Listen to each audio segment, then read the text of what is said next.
امریکی غرور دفن ہوا۔ روس کے جب ٹکڑے ٹکڑے ہو گئے تو طویل عرصے سے جاری سرد جنگ کا خاتمہ بھی ہو گیا تھا۔ دنیا جو کئی عشروں سے دو بلاکس میں تقسیم تھی، ایک لیڈر امریکہ بہادر جبکہ دوسری طرف روس نے کمیونسٹ بلاک بنایا ہوا تھا۔ روس کے بکھرنے کے بعد امریکہ بہادر غرور کے 7ویں آسمان پر پہنچ گیا اور سینہ ٹھونک کر بھڑکے مارنے لگا کہ اب اقوام عالم کے فیصلے امریکہ کے ابروئے چشم سے ہوا کریں گے۔ اب کرۂ ارضی کا اکلوتا وارث، مالک، حکمران امریکہ ہے۔ اب باقی اقوام کو امریکہ کی غلامی کرنی ہوگی، امریکہ کے سامنے سر جھکانا ہوگا۔ پہلے جو باقی ایٹمی طاقتیں جرمنی، فرانس وغیرہ دبے لفظوں میں کبھی کبھار اعتراض یا احتجاج بلند کرتے تھے، انہوں نے بھی امریکی بالادستی کو قبول کیا۔ اقوام متحدہ میں بھی امریکہ بہادر کے غلاموں کی فوج بھرتی تھی۔ اب امریکہ نے خود کو اقوام عالم کا تنہا لیڈر سمجھ لیا۔ روس کی شکست کے بعد طاقت، اقتدار اور ٹیکنالوجی کا استحکام امریکہ کو پاگل کر گیا۔ طاقت، اقتدار، دولت کا نشہ دنیا کے تمام نشوں سے زیادہ خطرناک ہے۔ امریکہ کو بھی یہ نشہ چڑھ گیا تھا۔ اب امریکہ کے مقابلے پر کوئی نہیں تھا۔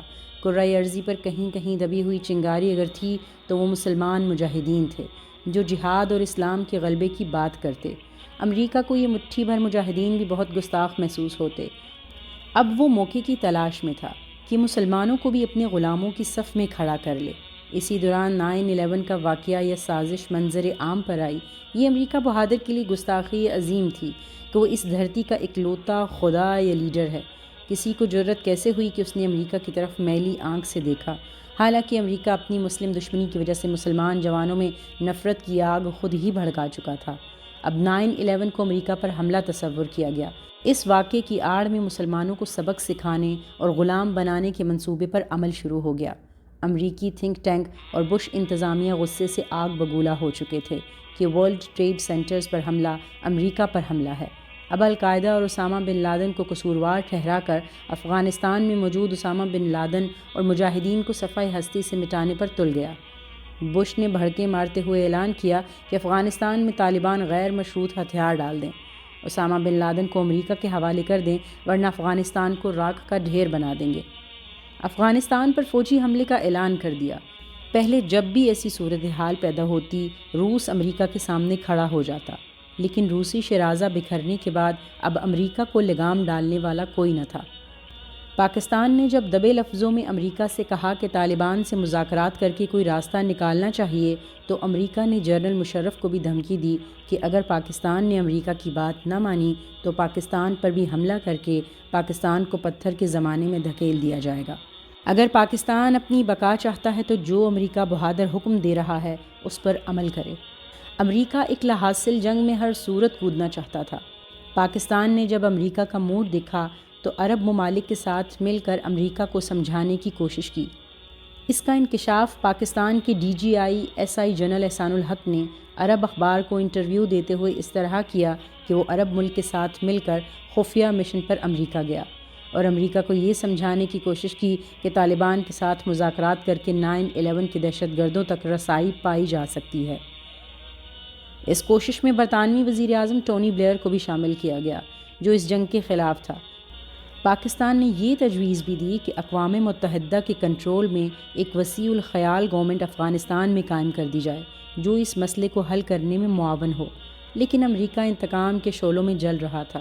وہ ہر حال میں افغانستان پر گولہ باری اور بارود کی بارش کرنا چاہتا تھا۔ وہ طالبان، القاعدہ کو عبرتناک شکست دے کر دنیا پر اپنی طاقت کا رعب بٹھانا چاہتا تھا۔ پاکستان کی اقوام متحدہ میں سابق مستقل مندوب ملیحہ لودھی نے بھی اکانومسٹ میں اپنے حالیہ مضمون میں ایسے ہی خیالات کا اظہار اس طرح کیا ہے۔ پاکستان کے 9/11 کے بعد جب امریکہ شعلے اگل رہا تھا، افغانستان کو راکھ کا ڈھیر بنانے کے چکر میں تھا، پاکستان نے امریکہ کو باز رکھنے کی بہت کوشش کی کہ جنگ کسی مسئلے کا آخری حل نہیں ہوتا۔ افغانستان میں القاعدہ کے لوگوں پر ٹارگیٹڈ حملہ کر کے بھی امریکہ اپنا مقصد حاصل کر سکتا ہے۔ ملٹری آپریشن سے مسئلہ حل نہیں ہوگا، بلکہ ایسے اور نفرت پھیلے گی اور امریکہ لاحاصل جنگ میں الجھ سکتا ہے۔ امریکہ کو طالبان اور القاعدہ میں فرق کرنا چاہیے۔ القاعدہ کی سزا افغانستان کو نہیں دینی چاہیے۔ امریکہ کو طالبان کے ساتھ مذاکرات کر کے کوئی راستہ نکالنا چاہیے، لیکن امریکہ طاقت اور انتقام کے گھوڑے پر سوار اپنی ضد پر اڑا رہا۔ جنگ شروع کر دی، پاکستان پر بھی بار بار ڈو مور کا پریشر ڈالتا رہا۔ پھر پچھلے 20 سالوں میں اپنے ہزاروں فوجی مروانے اور کھربوں ڈالرز خرچ کرنے کے بعد کابل بگرام ایئرپورٹ پر اپنا جنگی ساز و سامان چھوڑ کر جاتے ہوئے امریکہ یہ ضرور سوچ رہا ہوگا کہ اس 20 سالہ جنگی جنون کے بعد امریکہ کی عزت و شہرت میں اضافہ ہوا یا افغانستان کی۔ افغانستان امریکہ کی طاقت اور فوجی استحکام کا قبرستان ثابت ہوا۔ امریکہ دنیا کا سب سے طاقتور ملک جبکہ افغانستان سب سے کمزور۔ لیکن جذبہ ایمانی سے سرشار طالبان نے مغرور امریکی فوج کو چوہوں کی طرح بھاگنے پر مجبور کر دیا۔ امریکہ جو مرضی تعویلیں دے لے، لیکن یہ بات اب روشن حقیقت کی طرح عیاں ہے کہ افغانستان امریکی غرور، طاقت، جنگی سپر پاور کا قبرستان ثابت ہوا ہے۔ اللہ تعالیٰ نے ایک بار پھر زمینی خداؤں کو ان کی اوقات اس طرح یاد دلائی کہ سپر پاور کا غرور نہتے طالبان نے افغانستان میں دفن کر دیا۔